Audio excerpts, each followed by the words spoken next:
আচ্ছা, তো আমি আগের ক্লাসে হচ্ছে আপনাদের দেখাইছিলাম হচ্ছে বিভিন্ন ধরনের শিডিউলিং অ্যালগোরিদম যেগুলো দেখাইছিলাম।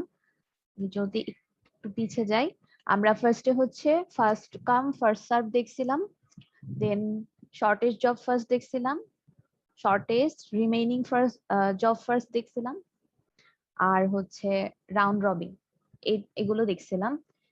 সো এই যে এই চ্যাপ্টার থেকে আমি যদি আমাকে কেউ যদি বলে যে এক্সামের জন্য বেশি ইম্পর্টেন্ট কি জিনিস, সেটা হচ্ছে এই শিডিউলিং অ্যালগোরিদম গুলো থেকে একটা থাকবে যেখানে আপনাকে সিমুলেট করতে দেওয়া হবে, যে কোনো একটা শিডিউলিং অ্যালগোরিদম সিমুলেট করতে দেওয়া হবে।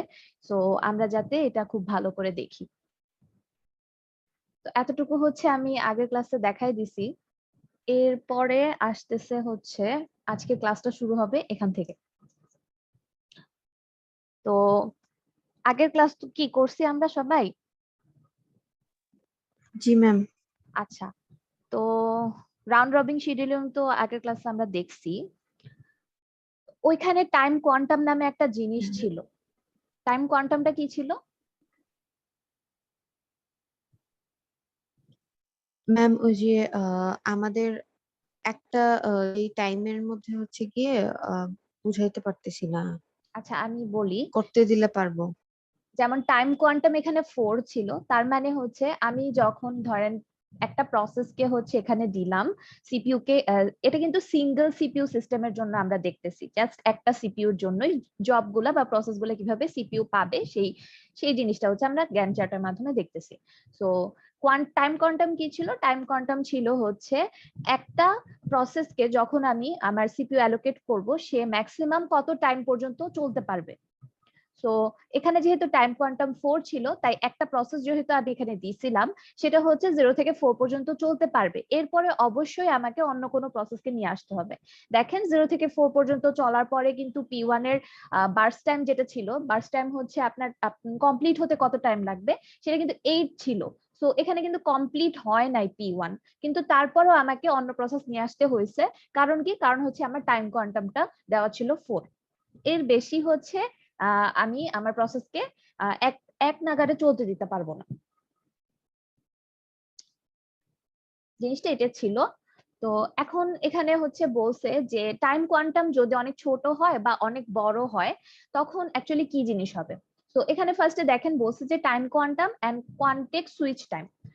তো এই জায়গাটায় দেখেন, এখানে যখন P1 প্রসেস থেকে P2 প্রসেসে হচ্ছে সিপিইউ কে অ্যালোকেট করা হচ্ছে, P1 প্রসেসকে বাদ দিয়ে তারপর আবার P2 প্রসেসকে নিয়ে আসা হচ্ছে, এই জিনিসটাকে কি বলে বলেন তো?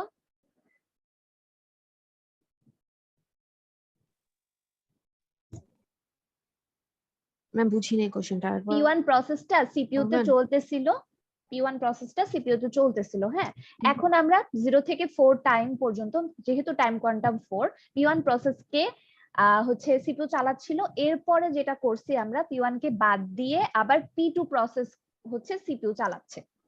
এই জিনিসটা কি কনটেক্সট সুইচিং না? এক প্রসেস থেকে আরেক প্রসেস সে চলে যাচ্ছে হ্যাঁ হ্যাঁ সিপিইউ, কন্টেক্সট। এই জিনিসটা হচ্ছে কনটেক্সট সুইচিং। তো এখন হ্যাঁ এখানে বলছে যে টাইম কোয়ান্টাম আর কনটেক্সট সুইচিং এর মধ্যে সম্পর্কটা একটু দেখাইছে।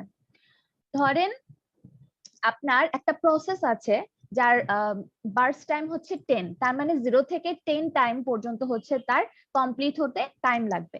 এখন বলছে যে আমার কোয়ান্টাম যদি অনেক বেশি হয়, ধরেন আমার কোয়ান্টাম হচ্ছে 12, কোয়ান্টাম 12, তার মানে কি আমার প্রসেসটা যখন সিপিইউ পাবে, সে কিন্তু তার পুরাটা 10 টাইমই কিন্তু কি করতে পারতেছে, এক এক মানে কি বলবো, কোনো বিরতি ছাড়া এক্সিকিউট হয়ে যেতে পারতেছে, কোনো কনটেক্সট সুইচ ছাড়া, তাই না? কারণ টাইম কোয়ান্টাম তো 12, হ্যাঁ তো ম্যাম। 12-র মধ্যে তো সে হ্যাঁ এক্সিকিউট হয়ে যেতে পারতেছে। তো এখানে কনটেক্সট সুইচ আসতেছে কত? 0। এরপরে আমরা যদি টাইম কোয়ান্টামটাকে 6 বানাই দিই, তখন আমি দেখতেছি যে 0 থেকে 6 পর্যন্ত কিন্তু সে চলতে পারতেছে, তাই না?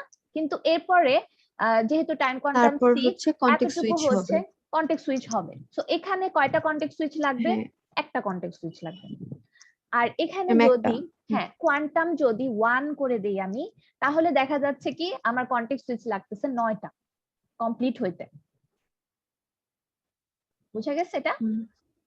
আচ্ছা, এরপরে যদি জি আমরা ম্যাম বুঝছি। যাই এখানে এখানে হচ্ছে একটা গ্রাফ দেখাইছে আর কি, যে ধরেন যে কোনো একটা প্রসেস এরকম, এই প্রসেসটার জন্য মানে কয়টা প্রসেস আসছে এবং তাদের বার্স্ট টাইম হচ্ছে এতটুকু। তো এখানে হচ্ছে গ্রাফ আকারে দেখাইছে যে বিভিন্ন টাইম কোয়ান্টামের জন্য আমার এভারেজ টার্ন অ্যারাউন্ড টাইম কেমন হতে পারে, এটা একটু দেখাইছে। দেন একটা কমেন্ট করছে যে 80% of CPU burst should be shorter than Q.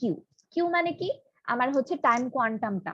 So আমি যদি ভালো টাইম পারফরমেন্স পেতে কোয়ান্টাম, চাই, আমি যদি ভালো পারফরমেন্স পেতে চাই, তাহলে হচ্ছে এই যে আমার প্রসেস গুলো আছে তার 80%, মানে এই প্রসেস গুলোর 80% of burst time should be shorter than queue. So এই প্রসেসের যে বার্স্ট টাইম গুলো আছে আমাকে কিউ টাইম যেটা এমন ভাবে নির্ধারণ করতে হবে যাতে কিউ টাইমের থেকে হচ্ছে এই বার্স্ট টাইম গুলো কি থাকে, 80% বার্স্ট টাইম হচ্ছে শর্ট থাকে। ঠিক আছে, তাহলে হচ্ছে আমি ভালো একটা পারফরমেন্স পাবো। এরপরে আমরা একটা নতুন শিডিউলিং দেখবো আজকে, সেটা হচ্ছে প্রায়োরিটি শিডিউলিং। এটাও বেশ ইম্পর্টেন্ট। তো আগে যেমন আমরা শিডিউলিং গুলা দেখছি ওখানে কিন্তু কোনো প্রায়োরিটি ইনক্লুড করা ছিল না। তো এখানে নতুন করে যে জিনিসটা ইনক্লুড করা হয়েছে সেটা হচ্ছে প্রায়োরিটি। আমি প্রসেসকে প্রায়োরিটি দিব। এখন কোনো একটা প্রসেস কে যদি আমি হাই প্রায়োরিটি বলতে চাই, তার মানে তার প্রায়োরিটির যে ভ্যালুটা সেটা হবে ছোট। Smallest integer is equal to higher priority. ধরেন একটা প্রসেসের প্রায়োরিটি দেওয়া আছে 1, তার মানে প্রসেসের প্রায়োরিটিটা বেশি। আরেকটা প্রসেসের প্রায়োরিটি দেওয়া আছে 2, তার মানে 1 থেকে 2 হচ্ছে প্রায়োরিটি কম, 3 এর প্রায়োরিটি আরো কম। এভাবে মানে যত কম ইন্টিজার দিয়ে আমি প্রকাশ করতে পারবো তার প্রায়োরিটি হচ্ছে বেশি, তাকে আমার আগে এক্সিকিউট করা লাগবে। তো এখানে বলছে যে একটা প্রায়োরিটি নাম্বার থাকে সব প্রসেসের সাথে, CPU is allocated to the process with highest priority. তো এখানে দেখেন লিখছে smallest integer is equal two highest priority. এখন এই প্রায়োরিটি শিডিউলিংটা দুই ধরনের হতে পারে, একটা হচ্ছে প্রিমিটিভ আর একটা হচ্ছে নন প্রিমিটিভ। তো এটা নিয়ে আমি আগের ক্লাসে কিন্তু বলছি। এখন একটু যদি কেউ একটু মনে করায় দেন আমাকে, প্রিমিটিভ কি আর নন প্রিমিটিভ কি, এটা খুবই ইম্পর্টেন্ট একটা কনসেপ্ট।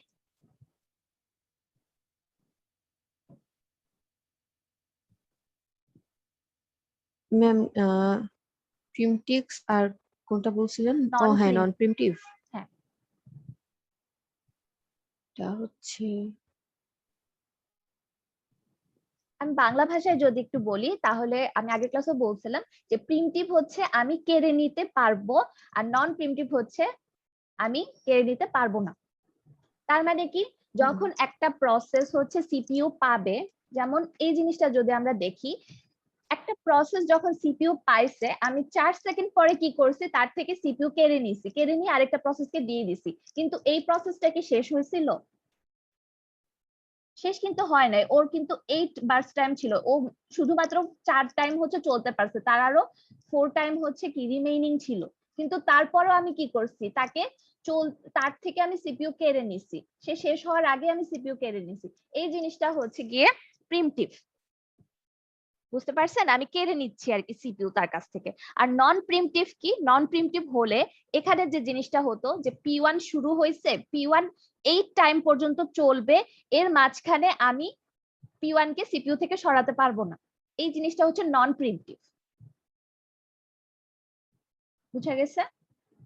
জি ম্যাম। আচ্ছা, সো এখন হচ্ছে আমরা এই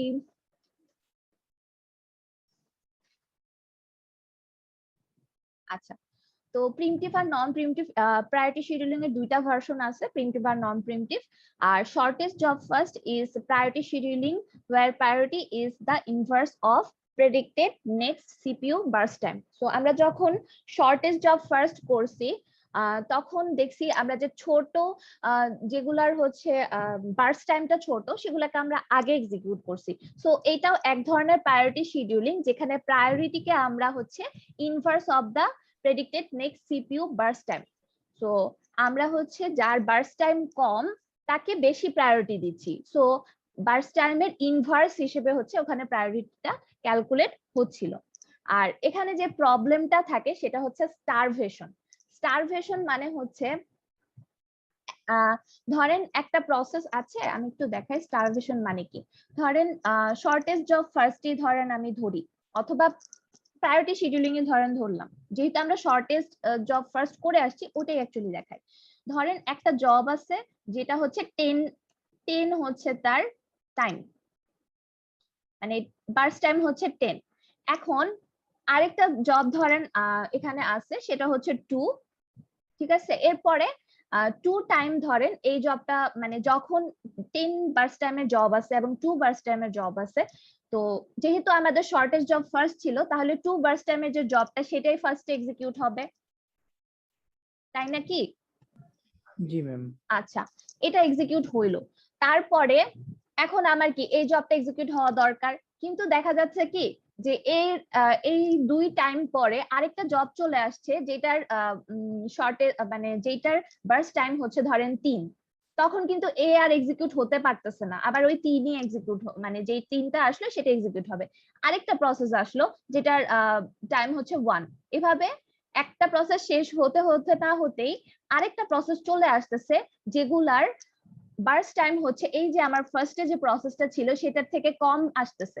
তাহলে দেখেন বারবার কিন্তু আমি যদি শর্টেস্ট জব ফার্স্ট ইউজ করি, বারবার কিন্তু এই ছোট প্রসেস গুলোকেই আমি এক্সিকিউট করতে থাকবো, এবং বড় প্রসেসটা কিন্তু কখনোই এক্সিকিউট হতে পারতেছে না এই ক্ষেত্রে। তো এই জিনিসটাকে বলছে হচ্ছে স্টারভেশন। এই স্টারভেশন মানে কি, আমরা হচ্ছে স্টার্ভ করতেছি আর কি, আমরা হচ্ছে সিপিইউ কে পাচ্ছি না। তো এই প্রসেসটা কিন্তু অনেকক্ষণ ধরে ওয়েট করতেছে, বাট সিপিইউ পাচ্ছে না, কারণ এর থেকেও শর্টেস্ট জব বারবার চলে আসতেছে কিউতে, ঠিক আছে। তো এই জিনিসটা হচ্ছে স্টারভেশন। লো প্রায়োরিটি প্রসেসেস মে নেভার এক্সিকিউট, এটা আমি শর্টেস্ট জবের ক্ষেত্রে দেখাইলাম। তো এখন যদি আমার প্রায়োরিটি ধরেন, এটার প্রায়োরিটি ধরেন আমি ধরে দিলাম 4, এরপরে এই যে প্রসেস গুলো আসতেছে, এটা প্রায়োরিটি 2, এটা 3, এটার 1, সবগুলোর প্রায়োরিটি হচ্ছে এই বড় প্রসেস থেকে কি ছোট, তার মানে প্রায়োরিটি হায়ার। তো সেই ক্ষেত্রেও কিন্তু এই প্রসেসটাকে অনেকক্ষণ ওয়েট করে থাকতে হবে।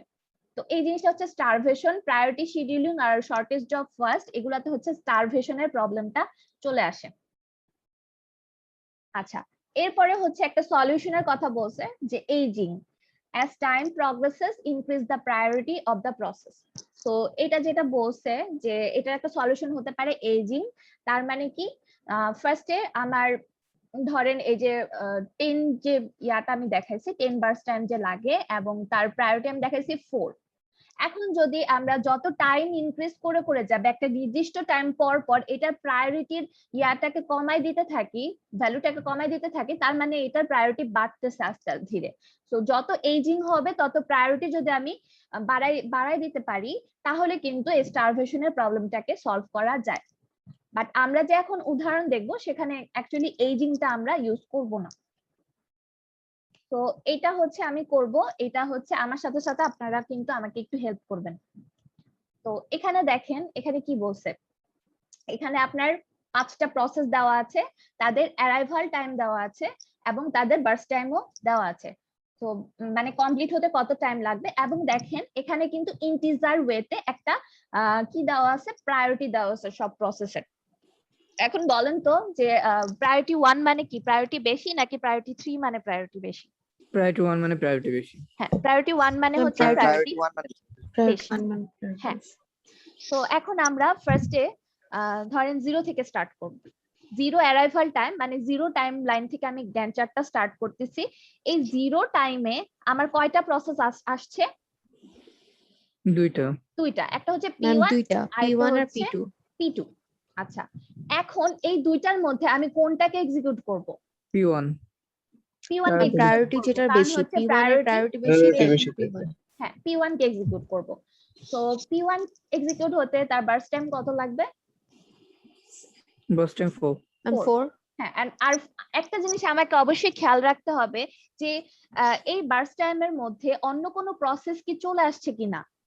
এখানে আমি দেখেন লিখে দিয়েছি প্রিমটিভ, মানে কি আমি হচ্ছে পুরাটা শেষ করা লাগবে এমন না। এইটুকুর মধ্যে যদি আমার একটা হাই প্রায়োরিটি প্রসেস চলে আসে, তখন আমি একে হল্ট করে দিয়ে ওই হাই প্রায়োরিটি প্রসেসটাকে চালাবো।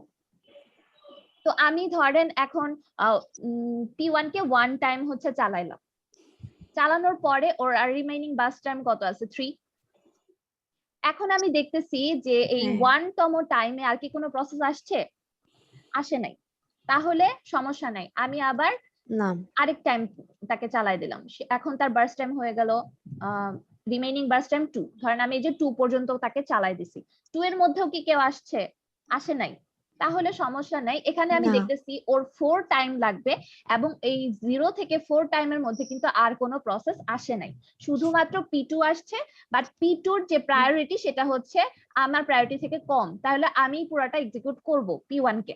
সো P1 কে আমরা 0 থেকে 4 পর্যন্ত এক্সিকিউট করে দিলাম। এখন P1 এর কাজ হচ্ছে আমার শেষ, P1 চলে গেছে। এখন এই যে 4 টাইমে কি আর কেউ P2 আসছে? আসবে P2 জাস্ট ওয়েট করে আছে, এবং 4 টাইমের মধ্যে কিন্তু না আর কোনো প্রসেস আসে নাই। তাহলে আমরা P2 কেই শুরু করব।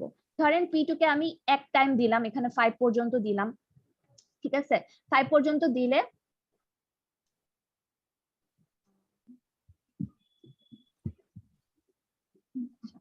5 এর মধ্যে কোনো অ্যারাইভাল টাইমের কেউ নাই, সো কেউ আসে নাই, হ্যাঁ, তাহলে আমি তাকে আরেকটা টাইম দিব, তার মানে 6 পর্যন্ত দিব। 6 এ কিন্তু আবার P3 চলে আসছে। হ্যাঁ, আমি তাকে 5 পর্যন্ত দিলাম, হ্যাঁ ধরেন এই P3 পর্যন্ত গেল, তার এক এক সরি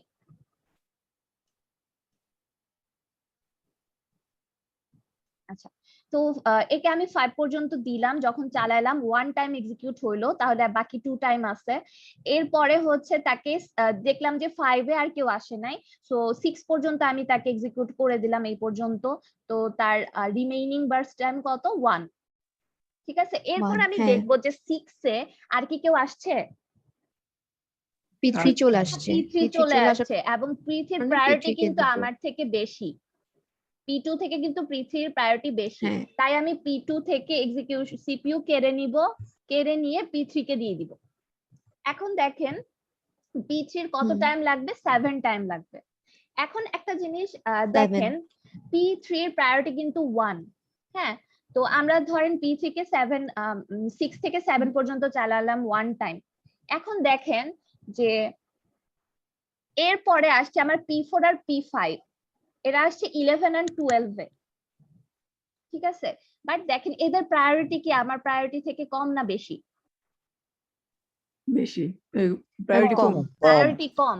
তার কম মানে কম আমার অ্যাকচুয়ালি প্রায়োরিটি কম এইভাবে এক এক করে দেখা লাগতেছে না। আমি বুঝতেছি যে আমার বাকি দুইটা প্রসেস যখনই আসুক না কেন, তাদের প্রায়োরিটি যেহেতু কম, আমি আমার প্রসেসকে পুরা 7 টাইমই দিয়ে দিব। 7 টাইম দিয়ে দিলে ও হচ্ছে 13 এ হুম গিয়ে শেষ হবে। দেন আমার P3 কিন্তু শেষ। আমার P2 বসে আছে, এন্ড হচ্ছে আমার যখন আমার 13 টাইমে চলে আসলাম, তখন কিন্তু আমার P4 আর P5 চলে আসছে, অ্যারাইভ করছে। তো এখন আমার তিনটা প্রসেস আছে, P2, P4 আর হচ্ছে P5। তো যখন এরকম ইয়াতে পড়বেন যে এই তিনটার মধ্যে দুইটার হচ্ছে কি প্রায়োরিটি সেম, ঠিক আছে, দুইটারই প্রায়োরিটি সেম, আর এইটার প্রায়োরিটি একটু কম, তো এই দুইটার মধ্যে আমি কোনটা এক্সিকিউট করব? তো এখানে হচ্ছে আমরা ফার্স্ট কাম ফার্স্ট যেটা সার্ভে। প্রায়োরিটি বেশি সেটা হ্যাঁ, প্রায়োরিটি তো এখানে দুইটারই সেম, দেখেন এই পয়েন্টে কিন্তু দুইটারই প্রায়োরিটি যেটা সেম। আগে আসবে যেটা সেটা আগে আসছিল সেটাকে আমরা এক্সিকিউট করে দিব। সো P2 যেহেতু আগে আসছিল, P2 কে এক্সিকিউট করে হ্যাঁ দেই, তাহলে যেহেতু P2 কে সেম এক্সিকিউট প্রায়োরিটি। করব তো P2 এর রিমেইনিং বার্স্ট টাইম কত ছিল? 1। P2 হচ্ছে 1 ছিল দুই টাইম হচ্ছে 14 এক্সিকিউট হয়ে করে যাবে, 13 ফেলছে। থেকে 14 হ্যাঁ, এটা থেকে 14 হয়ে যাবে এখন। আর P2 যেহেতু শেষ হয়ে গেছে, আমার এই দুইটা প্রসেস আছে, একটা প্রায়োরিটি 3 একটা 2। তাহলে আমি কোনটাকে এক্সিকিউট করব? ম্যাম আগে 4 কে এক্সিকিউট করব, মানে যেটার P5 কম কে কম হ্যাঁ, এটা P5 হওয়ার কথা, P5 এখানে ভুল লেখা আছে। দাঁড়ান আমি একটু ঠিক করে দেই। কিন্তু ম্যাম অ্যারাইভাল টাইমটা আমরা খেয়াল করব না, অ্যারাইভাল টাইম 11th খেয়াল আগে করব, আসছে। অ্যারাইভাল টাইম তখনই খেয়াল করব যখন দুইটা প্রসেসের কি হবে, প্রায়োরিটি সেম হবে। P4 এর প্রায়োরিটি তো বেশি কম আছে, P5 এর প্রায়োরিটি তো বেশি আচ্ছা আছে।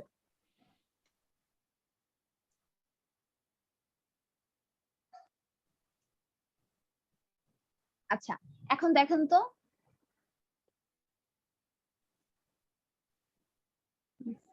আচ্ছা এখন হ্যাঁ আমার এই ঠিক দুইটা আছে। আছে। হ্যাঁ, এই 14 তে আসার পরে আমার আর দুইটা প্রসেস আছে, একটা হচ্ছে P4 আর একটা হচ্ছে কি P5।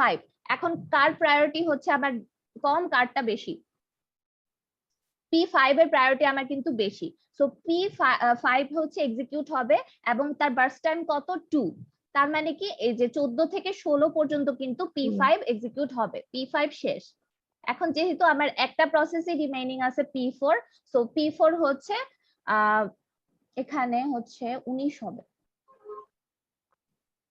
P4 এক্সিকিউট হবে আর কি।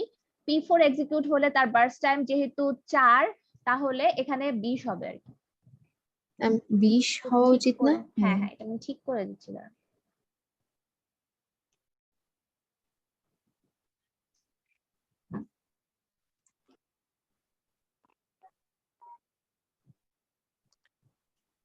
হ্যাঁ, এখন কি এই জিনিসটা ঠিক আছে? সবাই দেখেন তো। হ্যাঁ ম্যাম। হ্যাঁ ম্যাম, ঠিক ঠিক আছে। এরপরে আমরা যদি দেখি যে আমার কমপ্লিশন টাইম কত, টার্ন অ্যারাউন্ড টাইম কত, ওয়েটিং টাইম কত, এটা আমি যে আগের ক্লাসে আপনাদের দেখাইছি ওইভাবে কিন্তু আপনারা এই গ্যান্ট চার্ট দেখে কমপ্লিট করে নিতে পারবেন। তো ম্যাম, এটা হচ্ছে আমি আপনাদের জন্য রেখে দিছি। বলেন।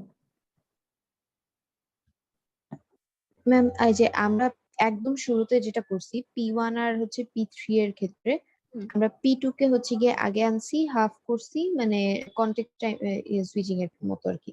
হ্যাঁ তো হ্যাঁ এখন ম্যাম হচ্ছে কি এরকম যদি হইতো আমার P2 আর P1 এই দুইটাই হচ্ছে সেম প্রায়োরিটিতে আছে, হ্যাঁ। তখন ম্যাম কি হইতো? যেহেতু তাদের অ্যারাইভাল টাইমও এদের সেম, দুইজনেরই তখন তো অ্যারাইভাল হ্যাঁ টাইম। হ্যাঁ, তখন হ্যাঁ। আপনি আপনার ইচ্ছা মতো যে কোনো একটাকে নিতে পারতেন। ধরেন যেটা আগে লেখা আছে সেটাকে নিয়ে শুরু আচ্ছা। করে দিবেন। বুঝতে পারছেন? আচ্ছা, হ্যাঁ হ্যাঁ, তো বুঝতে এইটা পারছি। হচ্ছে প্রিমিটিভ শিডিউলিং গেল, প্রায়োরিটি শিডিউলিং। এরপরে হচ্ছে আমরা একটু সামনে আগাই। এই চ্যাপ্টারের এই জিনিসগুলো কিন্তু মজার অনেক। এতদিন যে আমরা থিওরি দেখে আসছি তার থেকে এই জিনিসগুলো অনেক। আচ্ছা, এরপরে হচ্ছে আপনাকে আরেকটা প্রায়োরিটি শিডিউলিং দেখাইছে, যেমন এখানে আমি অ্যারাইভাল টাইম কিন্তু দেখাইছিলাম যে প্রত্যেকটার অ্যারাইভাল টাইম হচ্ছে ডিফারেন্ট, বাট এখানে কিন্তু আপনাকে অ্যারাইভাল টাইম দিয়ে দেয় নাই। যদি অ্যারাইভাল টাইম না দিয়ে দেয় তাহলে আমরা বুঝবো যে সবগুলা প্রসেস সেম টাইমে অ্যারাইভ করছে। ঠিক আছে, এখন সেম টাইমে যদি অ্যারাইভ করে তার মানে দেখেন এখানে আমার কাছে সব ইনফরমেশনই আছে। তো আমি হচ্ছে জাস্ট যার প্রায়োরিটি হচ্ছে সবচেয়ে বেশি তাকে আগে দিয়ে দিব পুরাটা, সে শেষ হবে। দেন হচ্ছে যার প্রায়োরিটি কম, যেমন এরপরে হচ্ছে P5 হবে, তারপরে দেখেন 3, তার মানে হচ্ছে P1 এক্সিকিউট হবে পুরাটা, দেন হচ্ছে 4 এক্সিকিউট, এটা হচ্ছে P3 এক্সিকিউট হবে, আর লাস্টে হচ্ছে P4 এক্সিকিউট হবে যদি অ্যারাইভাল টাইম দেওয়া না থাকে। বুঝা গেছে? তাহলে হচ্ছে যেটার প্রায়োরিটি কম সেটা পুরাটা আমি এক্সিকিউট করে দিব, এরপর যার প্রায়োরিটি বেশি তাকে এক্সিকিউট করব, এভাবে হবে। মানে জিনিসটা আর কি। বাট এটার ম্যাম সাথে এটা নন প্রিমিটিভ এর ক্ষেত্রে না? এটা নন প্রিমিটিভের এখানে কি ক্ষেত্রে না, প্রিমিটিভ নন এটা প্রিমিটিভ এর কোনো ইয়ে? না না না, এটা নন প্রিমিটিভের ক্ষেত্রে না। এখানে অ্যাকচুয়ালি আপনার ধরে নিছে যে আপনার অ্যারাইভাল টাইম হচ্ছে সবার সমান। যেমন এই জায়গাটায় কি ছিল, অ্যারাইভাল টাইম হচ্ছে আমি ডিফারেন্ট দেখায় আপনাদের একটা করাইছি, বাট এমন যদি হইতো যে এই সব 5টা প্রসেসের জন্যই 0, তাহলে আমরা কি করতাম? যেটা প্রায়োরিটি 1 সেটাকে আগে পুরোটা এক্সিকিউট করে নিতাম, কারণ এখানে আমি দেখতেছিলাম যে একটা নতুন প্রসেস যদি অ্যারাইভ করে আমি চলাকালীন সময়ে এবং তার প্রায়োরিটি যদি আমার থেকে বেশি হয় তাহলে কিন্তু আমার নিজে এক্সিকিউশন বন্ধ করে সেই প্রসেসকে দিয়ে দিতে হবে।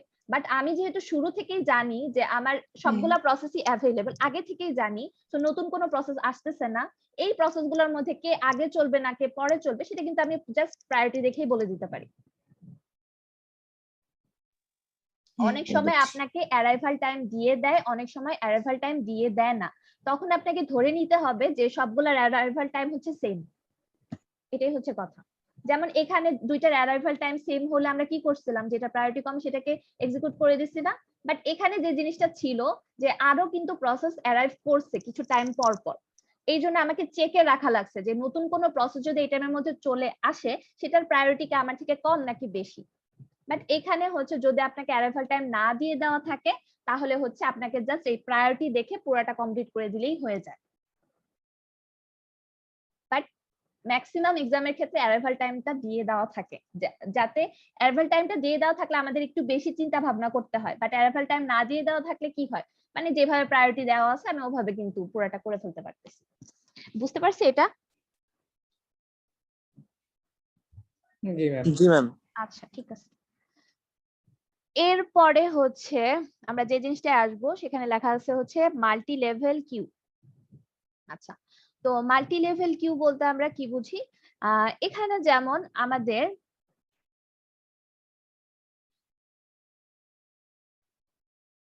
আচ্ছা, আমি যখন কিউ দেখাইছিলাম তার মানে কি আমার কিউতে আর কি প্রসেস গুলো থাকে, যেখানে হচ্ছে আপনার এর পরে কোন প্রসেসটা এক্সিকিউট হবে, হওয়ার জন্য ওয়েট করতেছে, সেগুলো হচ্ছে আমরা এই কিউ দিয়ে দেখাই। এই প্রসেসটা আছে, এরপরে কে এক্সিকিউট হওয়ার জন্য কিউতে আসছে, এরপরে কে ওয়েটিং এ আসছে, সেটা হচ্ছে আমরা কিউ দিয়ে দেখাই, সেটা হচ্ছে আমাদের ওয়েটিং কিউ। তো এখন বলছে মাল্টি লেভেল কিউ। তো আমরা এতক্ষণ দেখে আসছি যে একটা কিউই কিন্তু আমরা মেইনটেইন করতেছি, বাট মাল্টি লেভেল কিউতে যেটা করা হয় যে with priority scheduling have separate queues for each priority. So each priority প্রসেসের জন্য আমরা আলাদা আলাদা কিউ মেইনটেইন করি। তো এটা হচ্ছে multi level queue. Schedule the process in the higher priority queue. So আমি যদি একটাই সিপিইউ ধরে নিই, আমার একটাই সিপিইউ আছে এবং সবগুলোর সাথে হচ্ছে আমার এই কিউ হচ্ছে রিলেটেড, সিঙ্গেল সিপিইউ সিস্টেম ধরে নিচ্ছি আমরা, ঠিক আছে? তো এখানে যে জিনিসটা হবে যে যেই এখানে আমার প্রায়োরিটি অনুযায়ী হচ্ছে এই প্রসেসগুলোর কিউ হচ্ছে আলাদা করে দেওয়া আছে। তো যেহেতু প্রায়োরিটি জিরো, যেটা প্রায়োরিটির ভ্যালু জিরো, সেটার প্রায়োরিটি সবচেয়ে বেশি। তো এই কিউতে যদি কোনো ইয়া থাকে, কোনো প্রসেস থেকে থাকে, তাহলে আমার সিপিইউ ফার্স্টে ওগুলাকেই এক্সিকিউট করবে, দেন এরপর প্রায়োরিটি 1, দেন প্রায়োরিটি 2, প্রায়োরিটি n পর্যন্ত। সো এখানে কিন্তু অ্যাকচুয়ালি স্টার্ভিং এর জিনিসটা চলে আসে, যে অনবরত যদি আমার এই প্রায়োরিটি জিরোর কিউতে প্রসেস আসতে থাকে, সিপিইউ কি করবে, এই প্রায়োরিটি জিরোর প্রসেস গুলোকে কিন্তু এক্সিকিউট করতে থাকবে। যে 1, 2, 3 এবং n পর্যন্ত আছে, তারা কিন্তু কখনোই সার্ভিসটা পাচ্ছে না। সো এখানে স্টার্ভিং এর এখানে হ্যাঁ, অ্যারাইভাল টাইম ম্যাটার করবে না এখানে। এখানে অ্যাকচুয়ালি আমরা মাল্টি লেভেল কিউ দেখতেছি, ওইটার সাথে আমরা এটাকে অ্যাকচুয়ালি মিলাবো না এখন, ঠিক আছে? আচ্ছা, তো প্রায়োরিটি জিরোর যে জিনিসটা সেটা হচ্ছে প্রায়োরিটি জিরোকে কি কি করবে, সে ফার্স্টে হচ্ছে এক্সিকিউট করবে। এখন প্রায়োরিটি জিরোর কিউতে যদি অনেক বেশি ইয়া চলে আসে, মানে অনেক বেশি প্রসেস চলে আসে, তাহলে কি দেখা যাবে যে শুধুমাত্র এইটাকেই এক্সিকিউট করে যাচ্ছে, নিচের লেভেলের প্রায়োরিটি লেভেলের যে টাস্ক গুলো আছে সেগুলাকে কিন্তু আর এক্সিকিউট সে করতেছে না। তো কখন এক্সিকিউট করবে, যখন ধরেন প্রায়োরিটি জিরোর কিউতে কোনো প্রসেস নাই, তখন সে প্রায়োরিটি 1 থেকে এক্সিকিউট করবে। যদি প্রায়োরিটি 1 এর কিউতে কোনো প্রসেস না থাকে, তাহলে প্রায়োরিটি 2 থেকে এক্সিকিউট করবে। এখন প্রায়োরিটি জিরোতেই যদি সব প্রসেস চলে আসে, অনেকগুলো প্রসেস থাকে, তাহলে কিন্তু এরা ডিপ্রাইভড হচ্ছে, এরা স্টার্ভ করতেছে। তো এইখানে একটা প্রবলেম থেকে যায়।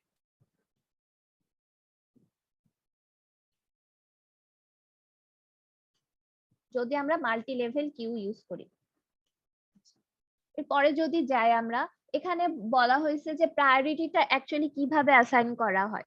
তো এখানে হচ্ছে দেখেন লোয়েস্ট প্রায়োরিটি থেকে হাইয়েস্ট প্রায়োরিটি পর্যন্ত দেখানো হয়েছে, এন্ড বলছে যেগুলো রিয়েল টাইম প্রসেস, যেমন আমার রিয়েল ইন্টারেকশন আর কি দরকার হবে, মানে রিয়েল টাইম প্রসেস মানে হচ্ছে এগুলোর প্রায়োরিটি অনেক বেশি হাই এবং এগুলাকে আমার যত তাড়াতাড়ি সম্ভব এক্সিকিউট করতে হবে। সো রিয়েল টাইম প্রসেস যেগুলো, সেগুলো হচ্ছে আমার সবচেয়ে হাইয়েস্ট প্রায়োরিটিতে থাকে। এরপরে প্রায়োরিটি থাকে হচ্ছে আমার সিস্টেম প্রসেস। তো সিস্টেম যে প্রসেস গুলো আছে সেগুলো হচ্ছে আমার এই প্রায়োরিটি 2 তে থাকে। আর ইন্টারঅ্যাক্টিভ প্রসেস যেগুলা, ধরেন ইউজার অনবরত ইন্টারঅ্যাক্ট করতেছে যে প্রসেস গুলোর সাথে, সেগুলো হচ্ছে এই প্রায়োরিটিতে থাকে। আর সবচেয়ে লোয়েস্ট প্রায়োরিটি থাকে হচ্ছে ব্যাচ প্রসেস। ব্যাচ প্রসেস মানে হচ্ছে আমি অনেক বড় একটা চাঙ্ক অফ ডেটা দিয়ে দিছি, আমার প্রসেসটা হচ্ছে এক্সিকিউট করতেছে। তো সেখানে অ্যাকচুয়ালি আমাকে এক্সিকিউট করে দিতে পারলেই হয়েছে, টাইমটা তেমন ম্যাটার করে না। সো এইটা হচ্ছে অ্যাকচুয়ালি লোয়েস্ট প্রায়োরিটি। তো এইভাবে হচ্ছে প্রায়োরিটি ওয়াইজ সাজানো হয় প্রসেস গুলোকে। এখন আমরা মাল্টি লেভেল কিউতে যেটা দেখলাম যে একটা কম প্রায়োরিটি প্রসেস কি করতে পারে, স্টার্ভ করতে পারে। এই জন্য এইটাকে সলভ করার জন্য যে জিনিসটা এখানে আনা হয়েছে সেটা হচ্ছে multi level feedback queue. A process can move between the various queues. So process just এখন একটা প্রায়োরিটি কিউতেই থাকবে না, প্রসেস গুলো হচ্ছে বিভিন্ন কিউ এর মধ্যে মুভ করতে পারবে। এখন হচ্ছে multi level feedback queue scheduler defined by the following parameters. আচ্ছা, নাম্বার অফ কিউ, তারপরে হচ্ছে scheduling algorithm for each queue, method use to determine. আচ্ছা, তো এটা হচ্ছে আমরা যদি সামনে যাই তাহলে একটু ভালো করে দেখতে পারবো। ধরেন এখানে যেটা করা হয়, এখানে হচ্ছে মাল্টি লেভেল একটা কিউ হচ্ছে আগের মতোই আমরা হচ্ছে ধরে নিলাম। তো প্রত্যেকটা কিউতে আমরা কি করি, প্রত্যেকটা কিউতে হচ্ছে আমাদের ডিফারেন্ট সিপিইউ শিডিউলিং অ্যালগরিদম চলে। ধরেন এখানে তিনটা কিউ দেখানো হয়েছে, Q0, Q1 আর Q2। Q0 তে চলতেছে হচ্ছে round robin scheduling with time quantum 8 millisecond, আর হচ্ছে Q1 এ চলতেছে হচ্ছে round robin with time quantum 16 millisecond, আর Q3 তে যেটা চলতেছে সেটা হচ্ছে ফার্স্ট কাম ফার্স্ট সার্ভ। আচ্ছা, এখন একটা প্রসেস ধরেন আমার এই কিউটাতে আছে, Q0 এ আছে, হ্যাঁ। তো when it gains CPU, the process receives 8 millisecond. So অবশ্যই এখানে যেহেতু টাইম কোয়ান্টাম 8, আমি যদি এই কিউ থেকে একটা প্রসেস ধরেন সিপিইউ পাইছে, সে কিন্তু 8 মিলিসেকেন্ড টাইমই পাবে। যদি এই 8 মিলিসেকেন্ড টাইমের মধ্যে সে শেষ না হতে পারে, তার মানে হচ্ছে তার টাইম কোয়ান্টাম থেকে হচ্ছে তার বার্স্ট টাইম অনেক বেশি ছিল। তো এই জন্য যেটা করবে, সে যদি কমপ্লিট না হতে পারে, if it does not finish in 8 millisecond, the process is move to Q1। তো প্রসেসকে কি করা হয়, Q1 এ দিয়ে দেওয়া হয়। দেখেন এখানে হচ্ছে কোয়ান্টাম 8 থেকে এই কোয়ান্টাম 16 এ দিয়ে দেওয়া হয়েছে। এখানে কিন্তু এটার প্রায়োরিটি কম ছিল, এটার প্রায়োরিটি বেশি ছিল, এবং এটার প্রায়োরিটি হচ্ছে সবচেয়ে বেশি। আচ্ছা, এখন হচ্ছে তাকে ধরেন কোয়ান্টাম 16 এর ইয়াতে দিয়ে দেওয়া হলো। এখন at Q1 job is again served in round robin and receives 16 additional millisecond. So এখানে ধরেন সে আসলো এবং এখানে হচ্ছে তার টাইম কোয়ান্টামকে কি করে দেওয়া হলো, অনেক বাড়ায় দেওয়া হয়েছে। সো এরপরে সে 16 মিলিসেকেন্ড কি করতে পারতেছে, রান হতে পারতেছে, এক্সিকিউট হতে পারতেছে যখন সে সিপিইউটা পাচ্ছে। তো এই 16 সেকেন্ডের মধ্যেও যদি সে শেষ না হয়, তখন তাকে এই কিউটাতে পাঠিয়ে দেওয়া হবে। If it still does not complete, it is preempted and moved to Q2. তো এর মধ্যেও যদি সে শেষ না হয়, তাকে ফার্স্ট কাম ফার্স্ট সার্ভের যে কিউটা আছে সেখানে দিয়ে দেওয়া হবে। সো এখানে অ্যাকচুয়ালি সে যদি সিপিইউ পায়, তাহলে তার টাইম কোয়ান্টামের কোনো লিমিট নাই, সে কিন্তু সহজেই তার ইয়াটা শেষ করে ফেলতে পারবে। যেমন FCFS যেটা আমরা অ্যালগরিদম দেখছিলাম, সেটা কি প্রিমিটিভ ছিল নাকি নন প্রিমিটিভ ছিল?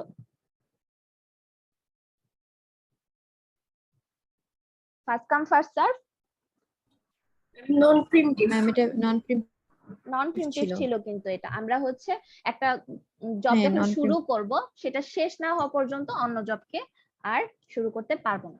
So multi level feedback queue এর মাধ্যমে আমরা যেটা করি সেটা হচ্ছে ডিফারেন্ট কিউ মেইনটেইন করি, এবং এখানে হচ্ছে স্টার্ভিং এর জিনিসটা অ্যাকচুয়ালি আর আসে না। আচ্ছা, এরপর যে জিনিসটা বলা হয়েছে যেটা হচ্ছে থ্রেড শিডিউলিং। আপনাদের আমি সবচেয়ে ইম্পর্টেন্ট যে জিনিসগুলো সেগুলো হচ্ছে ফার্স্টেই পড়াই দিছি। যেমন এখানে বিভিন্ন ধরনের শিডিউলিং অ্যালগরিদমের সিমুলেশন গুলো খুবই ইম্পর্টেন্ট। আচ্ছা, এখন হচ্ছে থ্রেড শিডিউলিং এর কথা বলছে। এতক্ষণ আমরা যেগুলো দেখছি প্রসেস শিডিউলিং, এরকম থ্রেড শিডিউলিং এ কিন্তু হয়। সো এখানে বলছে যে distinction between user level and kernel level thread. তো ইউজার লেভেল আর কার্নেল লেভেল থ্রেডের মধ্যে হচ্ছে পার্থক্য থাকে।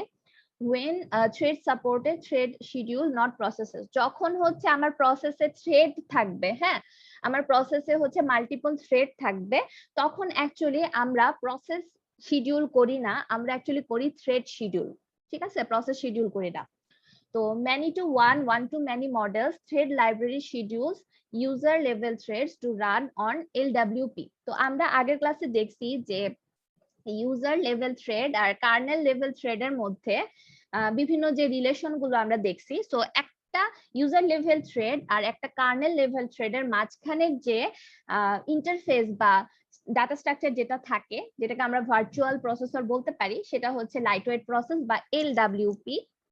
তো কি কি করা হয় এই মডেলগুলোতে, থ্রেড লাইব্রেরি যেটা থাকে সেটা হচ্ছে ইউজার লেভেল থ্রেড কে হচ্ছে এলডব্লিউপি তে শিডিউল করে দেয়।